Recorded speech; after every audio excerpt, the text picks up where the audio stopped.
Okay, so hello everyone.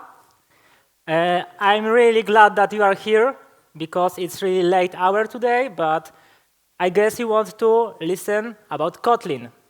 And I hope that after my talk, you will be convinced that maybe it's time to choose Kotlin instead of Java this year. Let's see.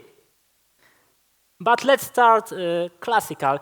How many of you know what is Kotlin? Raise your hands. Okay. So maybe how many of you write Kotlin? Oh, wow. 3, 4, 4 people. And how many of you uses it on production? Okay. Me and one person there. Okay.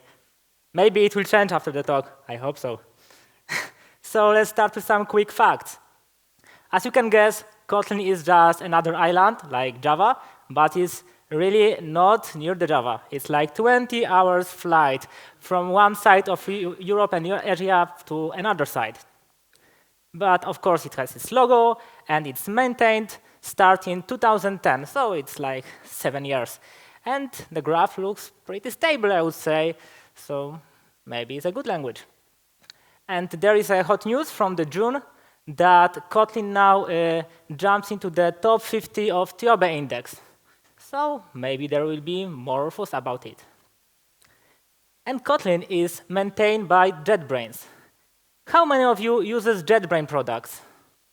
Oh, I see a lot of you. Probably a lot of you are also using IntelliJ. And you know, when you are using Kotlin, you can suppose that Kotlin and IntelliJ IDEA, they are working really, really well because of the same company which is standing behind it. Let's get a little bit more personal. In April 2016, I was listening to Grzegorz Piwowarek and his waiver functional Java done right on the For Developers conference. There was a lot of things about functional approach, about monas, about all these patterns. I was thinking a lot, and and then I came back to my projects, which are really classical with Spring, Hibernate, Java 7, and Java 8. But over the months, I've heard a lot about Kotlin. I've seen more of it. I wanted to change something. Yeah? After this talk, I was thinking that I was infected with idea to try to program a little bit differently, not totally differently, but a little bit. And in October 2016, there was a occasion, like there was a new project, and I was the only one guy on the backend there, so there were no one to argue about, and I had a head full of ideas.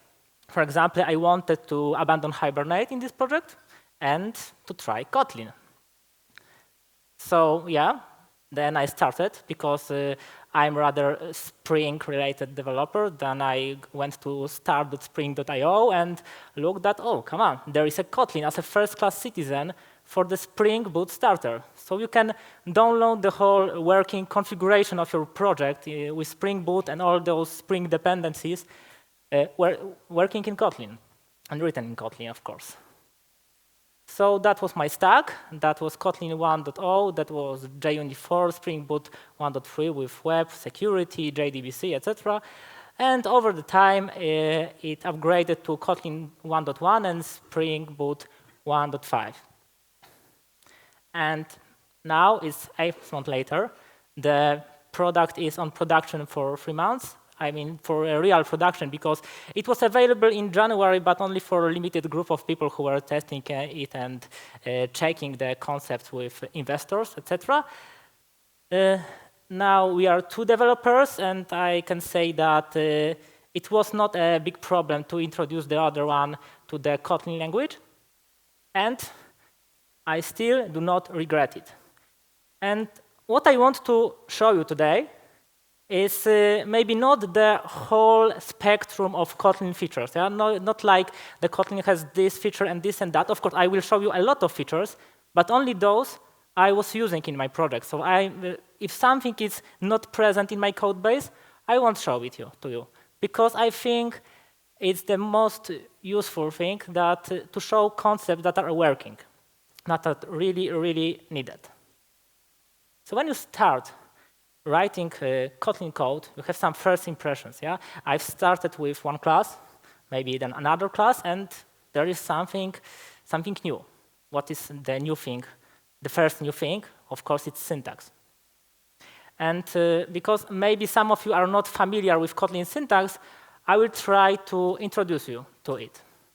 So let's have some syntactic example of task class which has ID, name, which has some priority, some enum value probably, and it can be important or not based on this priority. It can also be duplicated by creating a new task with different name with some copy suffix. You can also create some task, of course, this class. So, as you can see, there is the first difference from Java is that you have the name first, and then there is a type. It's in something that I like because when you look at the function, the first thing you see is what the function does. Then you see what is the result, which is, of course, the last thing from the function. You can have all these properties, all these fields defined in constructor.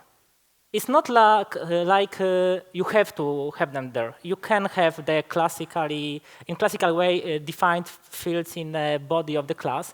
But if you are doing some boilerplate stuff like I need some constructor parameters, then I have to reassign them to the fields, and then I maybe have to provide some getters and setters. Here in Kotlin you have it like in this really concise syntax. Of course, with all the visibility modifiers, etc. You can also have some default values. Yeah? So let's say every task is of normal priority by default. So let's have it. Yeah?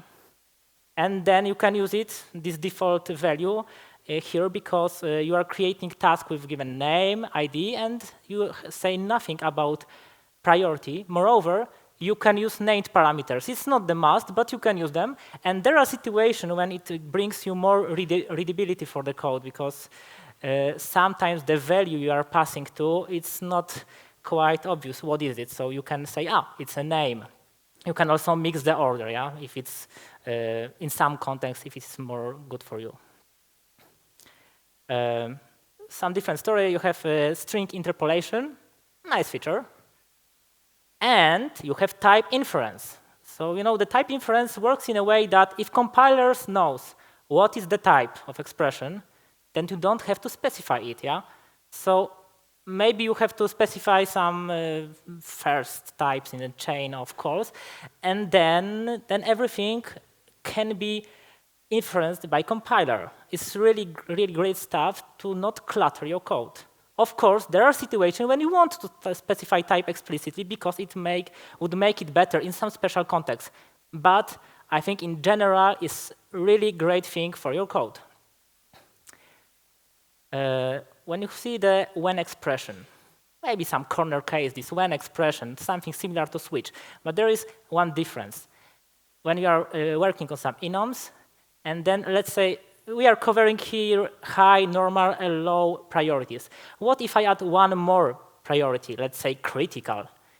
So it won't compile, because in this particular case, compiler will tell me, hey, come on, you were not covering this one new value. And I'm telling you about it because I've seen such situation in code bases when there were switch statements working with some defaults or not covering everything, and some unexpected behaviors in code because someone somewhere forgotten to add this one more clause, one more enum value.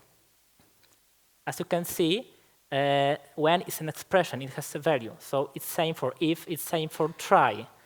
You don't have to declare value before try and then assign to it inside. You can return something inside try, and that is the value of the whole try statement. And moreover, if you have some simple statement, you can just assign it to function. So you don't need the whole function body. You can just say that this function is one statement. And let's say it's this one. Another thing that will hit you is immutability. So we have two maps here. The first of them is just regular map. Another one is mutable map. Of course, with mutable map, you can assign values to it, and with immutable map, you cannot do it. But what I really like about this approach is that the regular map, which is immutable by default, has shorter syntax. So it's not like you have to maintain some discipline in your team. It's not like you have to choose the proper library, the proper implementation. You have to remember to use this better collection, if we say that immutability is better. Because by default, when you tend to use shorter syntax, simpler construct, the simpler one is immutable. Another aspect of immutability in Kotlin is the difference between var and val. Because in var you have a variable, so you can reassign the reference. And when you have val, then you cannot. So I really, really recommend to use val whenever you can. And under the situation when you cannot, it's really good for your code to have these reassignments. Next nice thing is data class. It's a special kind of class which is needed in situation when we are working on some kind of value object or something that is not really an entity. When you are working on entity, it's the stuff which has some identity, it has some life cycle. You can say that this person and that person is the same person because it's identified in the same way.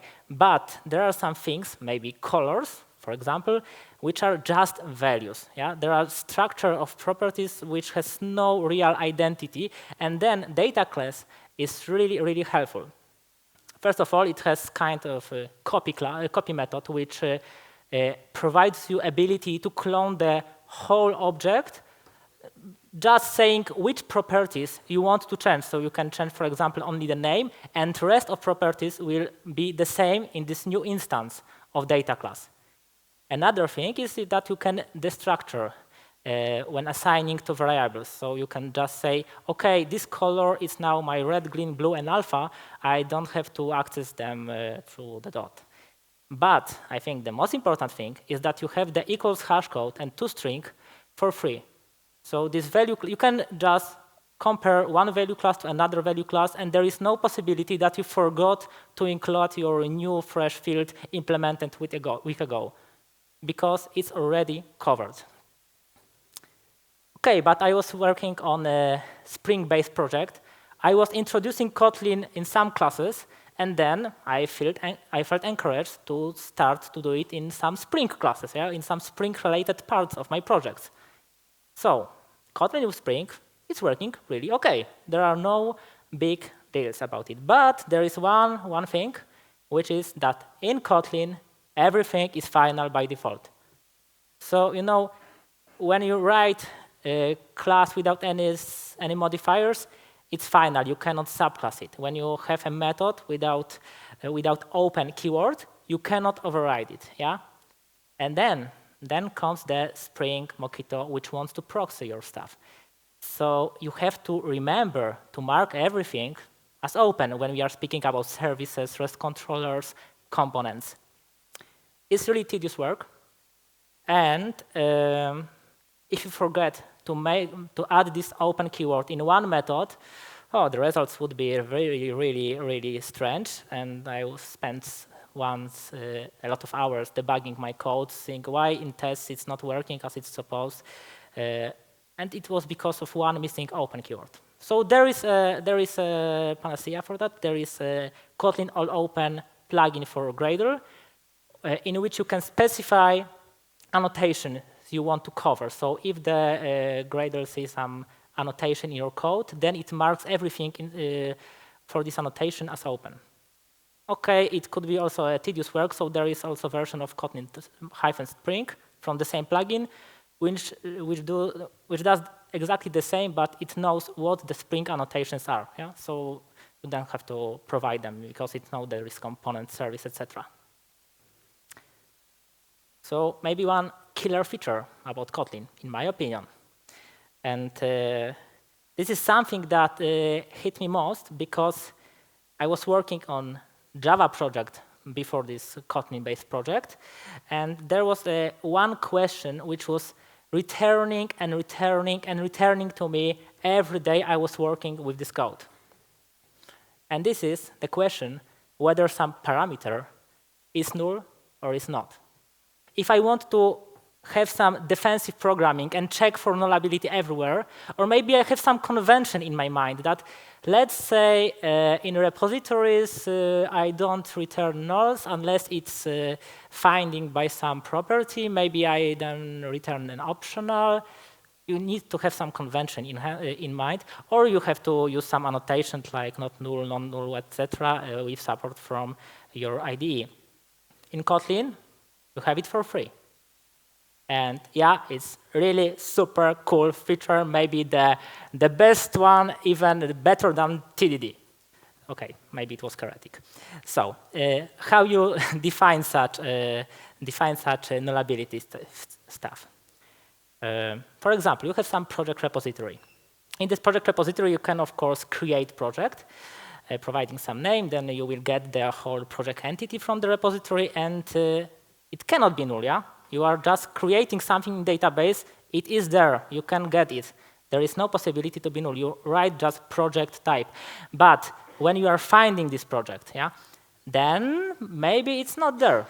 So let's add a question mark after the type name. It's similar to having optional project, but it's really, really shorter, and it's like you know, it's built in the language. So it can be null. How to handle such question mark? You just have to handle it, yeah? Because compiler won't let you use such object without handling this nullability. So let's say we have found something in a repository, or maybe we have not. So let's get tasks from this project. Or maybe we still have null there. This whole expression can be still null if the project was null. Let's filter out some tasks to keep only those which are important. Or maybe we have null there. And of course, because we want to have this list of tasks in the end, we don't want null, so let's maybe handle it with this Elvis notation or this question mark colon notation, which provides you the default value, the fallback, if there was really a null inside. Another thing about nullability is that you know, you have to handle such things, but if you have, let's say, one if which is checking if the project was null, the compiler knows that you have checked it. So there is no need for question mark when you are asking for task from project, because yeah, it was checked, yeah? There was no possibility to have null here. The compiler in Kotlin is really something that amazed me. Okay, but you are in Spring world, and there are things which can be injected later. Let's say you have auto-wired fields, and don't talk now about where you have to put your auto-wired annotation on fields or constructor. It's not a matter at the moment. Maybe it's just a field in your test, and you just want to auto-wire it and use this project repository somewhere. But come on, at the very beginning, you have to initialize it to null because there is not project repository at the moment. So, and then you have to handle all those nullability stuff inside. But there is one keyword in Kotlin which solves this issue. This is late init. And what it tells you that this object cannot be null. Of course, it can be for the first amount of time, but let's make an agreement with compiler that we won't touch this field until it's assigned to something. So if you try to use this project repository before being assigned, it will throw an error into your face. But if you are a wise person, you will use it in a correct way, so it won't be null in the moment of usage. Of course, not everything is written in Kotlin, yeah? If you are introducing the Kotlin for your classes one by one, this is how I did it in my project, then you have to deal with the code which is non-Kotlin. Moreover, you have some libraries which are written in Kotlin. For example, in Spring, there is support for Kotlin gaining its power. There will be more support for Kotlin in Spring 5, but we have some methods. You have to override some security configuration. There is web security parameter, and in a Java world, we will call just some method on this web security. And there is possibility it can throw you a null pointer exception. I'm not saying if it's a real possibility that there would be a null, but you never know. And so in Kotlin you have to handle it, yeah. So you can't do it in a first way when you just say that this web security is non-nullable. Then every time the method would be called, you will get an exception. You can say that it's nullable, but you have this double exclamation mark operator, which says, I know what I'm doing. There is no possibility for null here. This possibility can change in a moment. So maybe let's play a safe way and handle it properly. Of course, it's not everything what I've met in my project. We can go deeper. So what about request and response bodies? Like you are writing some REST controller and it has some strict representation of what is a proper request body and what is a proper response body. So in Kotlin, I think the notation is quite concise. It's something I really like, that I can, with this really short notation of definition of class, I can say what the fields are inside. Moreover, when you have some nullable type, it is translated, for example, when you are using JSON, it's translated as something that is optional. Yeah? So you don't have to provide both name and color when you are, for example, making patch requests to the server with your representation of your project. And you can have all those files in one file. So I'm not saying it's a good pattern or bad pattern, but there are situations, there are some contexts when it's really simpler to have some couple of things in one file, especially that those classes are not like separate responsibilities to maintain in different places. There are just a structural mapping of your JSONs. Maybe they can live in one context on one screen window. But to have it working, you need to provide a JSON module for Kotlin, because it won't work out of the box. Kotlin has some different syntax, different types, and JSON don't know what to do with it. So JSON module Kotlin is required. So let's use it. So what about working with JSON, but not in a strict manner, but rather something like when you have tests, when you are making some requests in tests, you have to provide JSON, and probably you want to provide JSON which is not the same as the mapping you are expecting on the server side. You need some freedom. There is a Kotlin library. And Kotlin library is just like a JSON, but with some wrappers, with some extensions, with some helpers.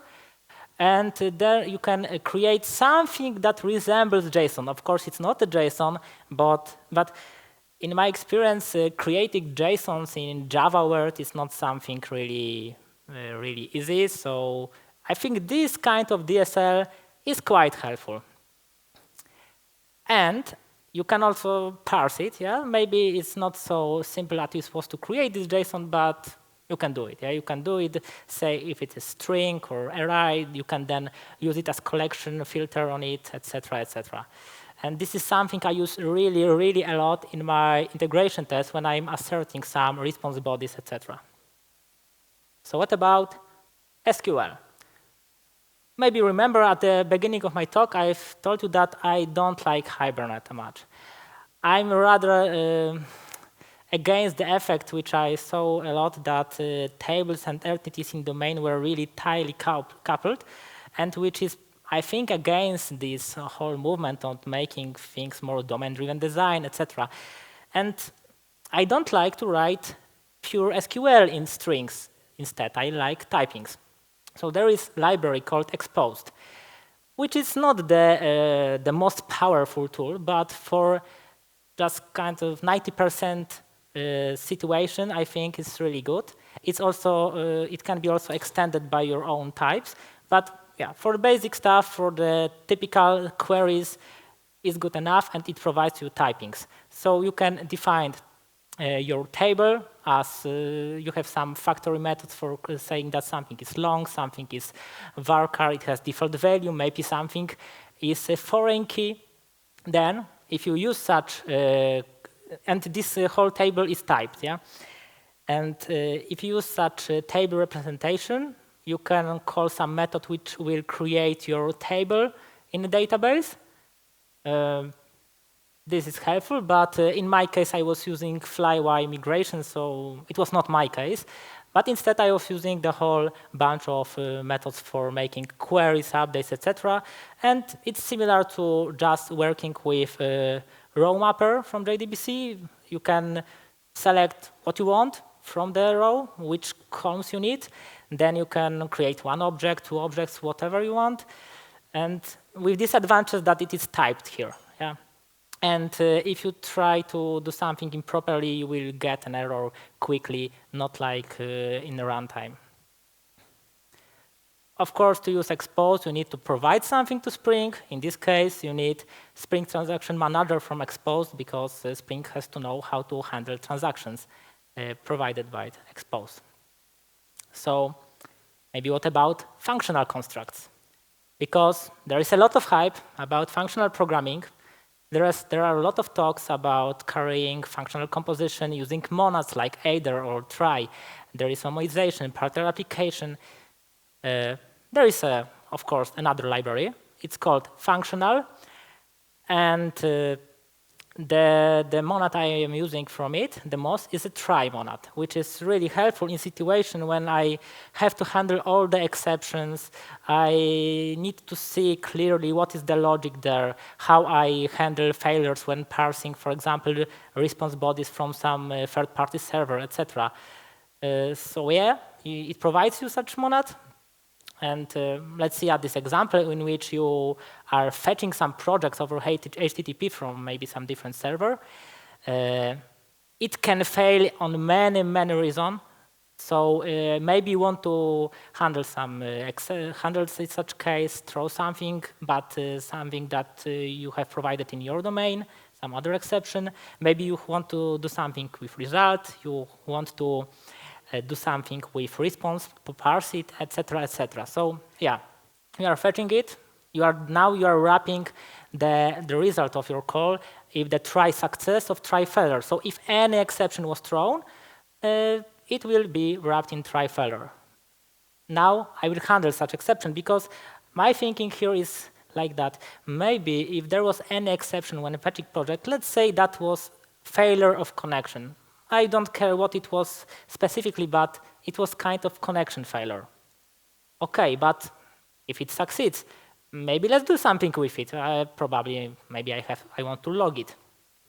Then, as is with every monad, you have some flat mapping because I need to parse my response, and I don't want to just include my parsing and error handling, etc. in the main flow. I want to do it separately. I want to throw another exception if it failed. And then, if I have some such results, I want to handle them to result the real value outside my try monad, or just now really throw the exception which was propagated through the all operations. And what if you want modularization? Maybe you are working with Gradle with multi-project build. How many of you uses multi-project build in Gradle? Raise your hands. Or maybe there is no, but oh, I see 2, 3. Wow, and me too. Okay, so this is a situation when you have multiple sub-projects inside your project, each of it with its own code base, and each of it is producing its own jar. Then your Spring runner is creating the one fast jar from all of it. But what it brings you is kind of separation of concepts. Like you can try to follow some clean architecture or hexagonal architecture stuff by, for example, separating your domain and then providing persistence for it, maybe HTTP API which uses the domain, etc., etc. So this is how it looks in your code base. And why it works really well with Kotlin is because Kotlin, you have different visibility scopes than in Java. There is, of course, a war about the lack of package private in Kotlin, and a lot of discussions, frameworks, etc.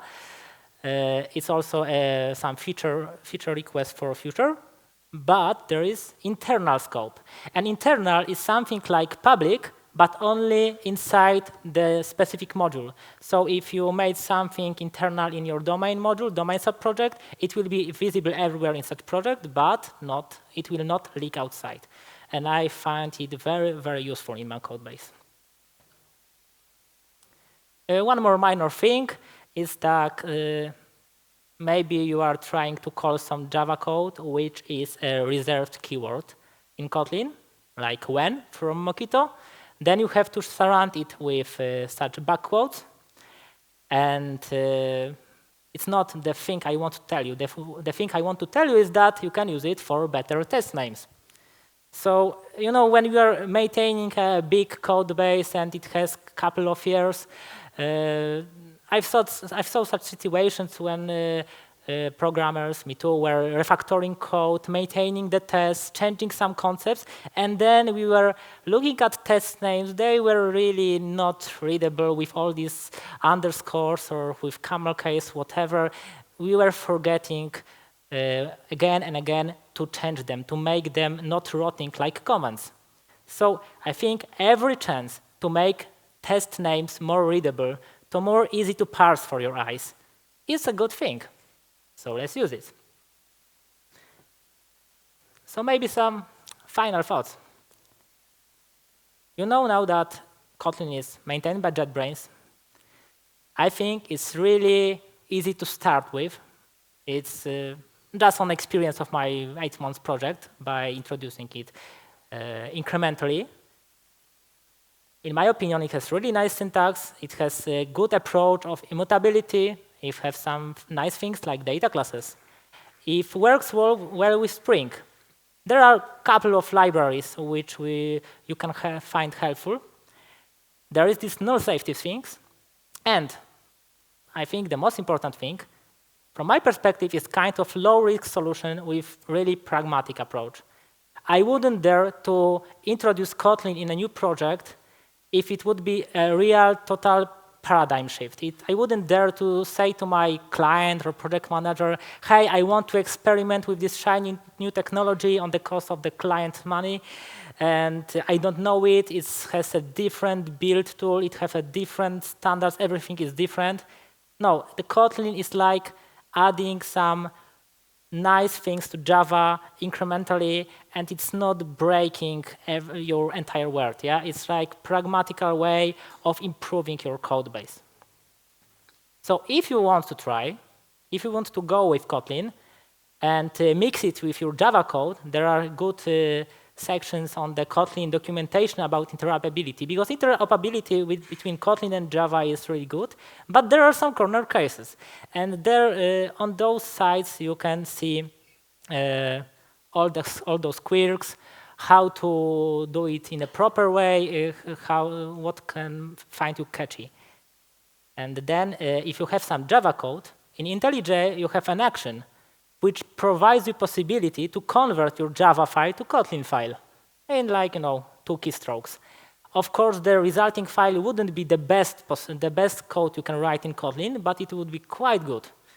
It would be a really good start to write Kotlin and to then refactor it. If you want something more about Kotlin, and I want more it too, but I hadn't possibility to check it in my project or haven't found it useful, there are more things like type aliases. There are coroutines, which are really hot in Kotlin community, especially in Android-based part of this community. There are lazy sequences like Java streams, which waits with evaluation for the terminal operation. They are sealed classes which can mimic your arithmetic operation. It's like enums, but enhanced enums on classes which have some limited subclasses defined by you.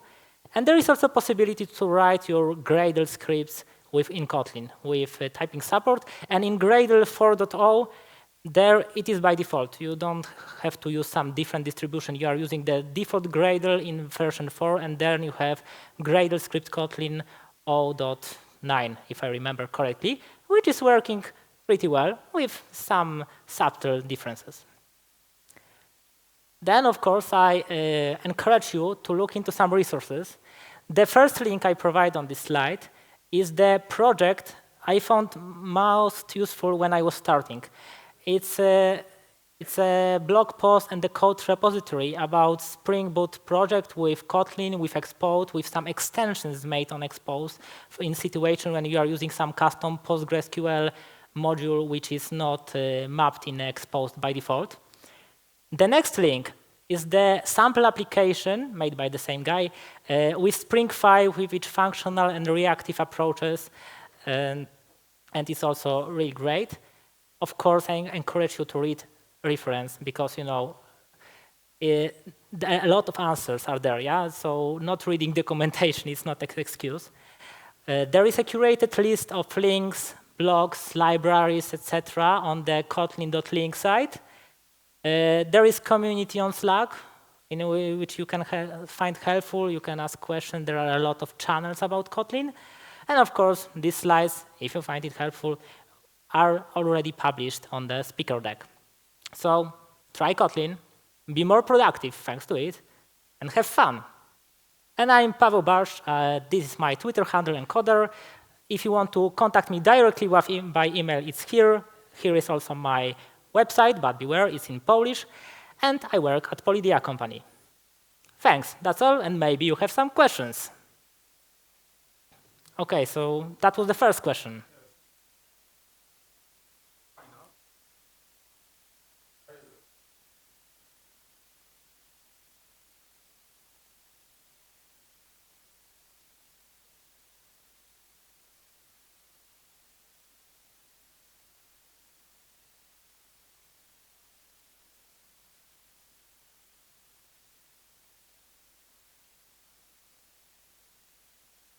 OK, so question was that this opening classes is kind of a hack. Yeah, it's breaking this approach of Kotlin creators that you want everything to be final, and maybe we have some different approaches to make it usable with Mockito.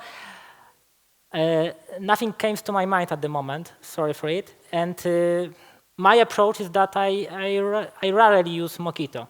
I try to write my code without using Mockito, without mocking things. Sometimes I also provide my own mocks, writes by hand, but I don't have in mind any different approach which can be helpful. I saw the next question here.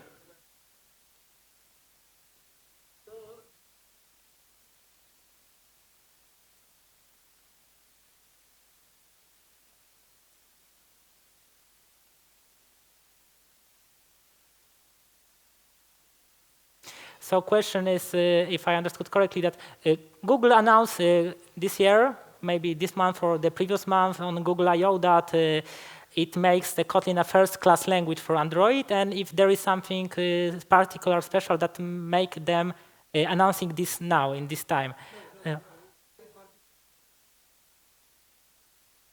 OK, why particular on Android? If I remember correctly from talks with my Android colleagues, a couple of years ago, there were no support for newer version of Java on Android, so you have to write everything in Java 6. So with Kotlin, you had a lot of better constructs and a lot of better things which were not available in Java 6. Why now? I think because it gains a lot of momentum and developers just like it. How I see it, my company, where the most of people are developers, they really, really like approaches which are available in Kotlin. Yeah? They're just making their writing easier. Thanks. Anyway. OK, one more question.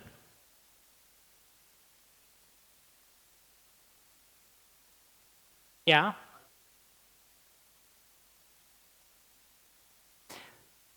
I know that it is possible, and also that on Spring Initializer you have a possibility to generate Maven configuration for Kotlin. I don't know about this particular plugins I am using, but it's not like Maven is not working with it. Yeah. Anything more? OK, so I see no more questions. Thanks for coming. Grab your beer and enjoy the rest of conference tomorrow.